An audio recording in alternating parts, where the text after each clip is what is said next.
25 दिसंबर Christmas का त्यौहार चारों तरफ इतनी ही धूमधाम से मनाया जाता है जितना कि भारतवर्ष के विभिन्न प्रांतों में दशहरा या दीपावली का त्यौहार मनाया जाता है। इस दिन को लोग बड़ा दिन भी कहते हैं और क्राइस्ट का जन्म भी मानते हैं। रोमन्स के अनुसार इसको रोम उत्सव के रूप में मनाया जाता है और इस दिन लोग गिफ्ट्स का बहुत एक्सचेंज करते हैं। धीरे धीरे गिफ्ट्स का एक्सचेंज इतना ज़्यादा बढ़ता चला गया कि लोग इसे बड़ा दिन कहने लगे और तभी से 25 दिसंबर को बड़ा दिन माना जाता है।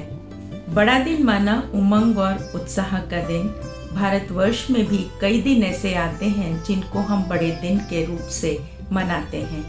बड़ा दिन माना बड़े बनना, क्योंकि क्रिश्चियनिटी में भी ये बात कही गई है, God created man in his own image.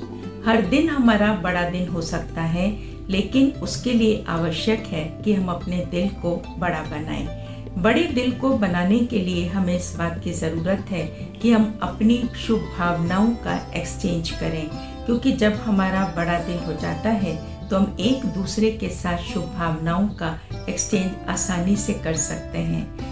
जहाँ तक गिफ्ट्स के एक्सचेंज की बात है, उसकी तो कुछ एक लिमिट होती है। हम हमेशा रोज प्रतिदिन गिफ्ट्स का एक्सचेंज तो नहीं कर सकते, लेकिन जब हम शुभ भावनाओं का एक्सचेंज दूसरों के साथ करना शुरू कर देते हैं तो इससे हमारे रिलेशनशिप्स बड़े स्ट्रांग होते हैं। मेंटली हम एक दूसरे के नज़दीक बहुत आते हैं, हमारी बॉन्डिंग बहुत अच्छी बन जाती है। इस दिन लोग बड़े खुश होते हैं, बहुत उमंग उत्साह में रहते हैं, आपस में एक दूसरे से मिलजुल कर बात करते हैं। इसी का सिंबॉलिक 25 दिसंबर वाले दिन, स्पेशली क्रिसमस पर, कैंडल का बहुत महत्व होता है। कैंडल की जो लौ है वो वास्तव में ज्ञान का और रोशनी का सिंबॉलिक है, क्योंकि जब हम किसी को शुभ भावनाएं भेजते हैं तो वो हम तभी दे सकते हैं जब हमारे अंदर में एक ओपननेस हो, हमारे अंदर में नॉलेज हो कि कोई भी परिस्थिति यदि मेरे सामने आ रही है तो उसके पीछे कोई ना कोई रहस्य है, उसके पीछे कोई ना कोई बात है। जब इस समझ से हम दूसरे लोगों के साथ चलते हैं तो इससे हमें सबसे बड़ा फायदा ये होता है कि हमारे रिलेशनशिप्स खराब नहीं होते हैं और हम आपस में एक दूसरे के साथ मिलजुल कर हर काम को कर सकते हैं। अब एक प्रश्न मन में पैदा होता है कि ये जो गिफ्ट्स का एक्सचेंज चालू हुआ, ये कैसे चालू हुआ होगा।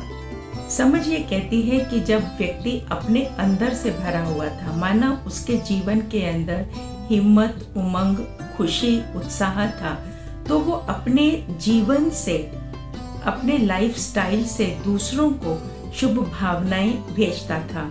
लेकिन जब अंदर का मन खाली होता चला गया तो उसके अंदर में चिंता, परेशानी, अशांति, ये सब चीज़ें बहुत ज़्यादा बढ़ती चली गई और ये बढ़ने से फिर बाहरी एक्सचेंज होना शुरू हो गया और जिसमें हम लोगों ने फिर गिफ्ट्स को देना शुरू कर दिया। और जब हमने गिफ्ट्स को देना शुरू किया तो हमारा ध्यान इस बात की ओर गया कि गिफ्ट का साइज क्या है, गिफ्ट की कॉस्ट कितनी है। तो जो हमारी इंटेंशन थी वाइब्रेशंस देने की, शुभ भावनाएं भेजने की, वो इंटेंशंस हमारी खत्म होती चली गई और उसका ये रूप एक दूसरा बनता चला गया। इस दिन सेंटा क्लॉज का भी बहुत ज़्यादा महत्व दिखाया जाता है, जो एक बूढ़ा व्यक्ति दिखाते हैं और उसको रेड कलर के कपड़े पहने हुए दिखाया जाता है और साथ में सफ़ेद दाढ़ी दिखाई जाती है।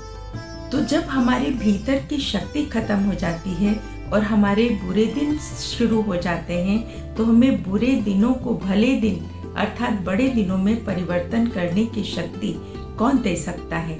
उसी का सिंबॉलिक सेंटा क्लॉज को दिखाया जाता है, जो कि एक बूढ़ा व्यक्ति होता है और उसको सफ़ेद दाढ़ी दिखाई जाती है और लाल रंग के कपड़े दिखाए जाते हैं।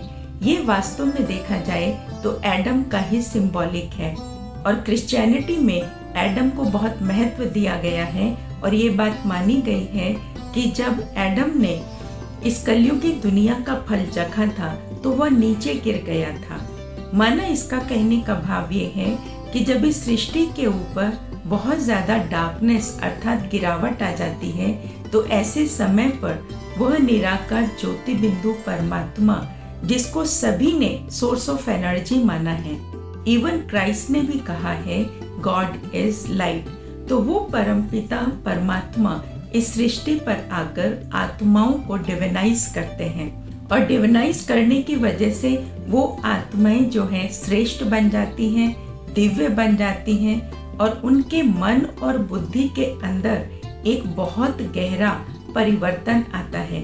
इसी कारण से लोग इस दिन क्रिसमस ट्री को रखते हैं, और क्रिसमस ट्री में एक तो लाइट्स जगाते हैं जो कि ज्ञान का सिंबॉलिक है, और उस ज्ञान को लेने से हमारी जो आत्मा है वो विशेष लाइट बन जाती है, अर्थात हल्की बन जाती है, दिव्य बन जाती है। इसी कारण से लोग क्रिसमस ट्री पर स्टार्स भी लटकाते हैं, और साथ साथ बॉल्स भी लटकाते हैं, जो इस बात का सिंबॉलिक है कि सृष्टि चक्र जो है ये गोलाकार घूमता रहता है, और इसमें अब ये परिवर्तन का समय है। कलयुग जाने वाला है, और सतयुग जिसको हेवन या पैराडाइज कहा गया है क्रिश्चियनिटी में, वह दुनिया अब आने वाली है।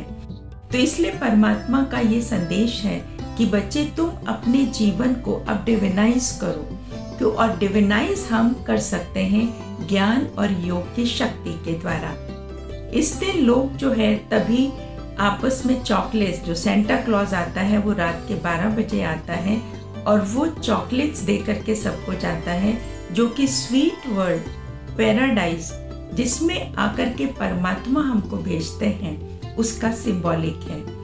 इस दिन लोग किशमिश भी खाते हैं। किशमिश जो है इस बात का सिंबॉलिक है कि परमात्मा हमको जो सोर्स ऑफ लाइट है वो आकर के हम बच्चों को बहुत स्वीट बनाते हैं, और हम लोग को इतना प्यार करते हैं, इतना प्यार करते हैं कि हम उसके लाल बन जाते हैं, माना गोदी के बच्चे बन जाते हैं। तभी नोवा की नाव में ये वर्णन आया कि जब नोवा की नाव चली थी तो उसमें बहुत थोड़े से लोग थे जो कि पैराडाइज में जाने के लिए तैयार हो गए थे।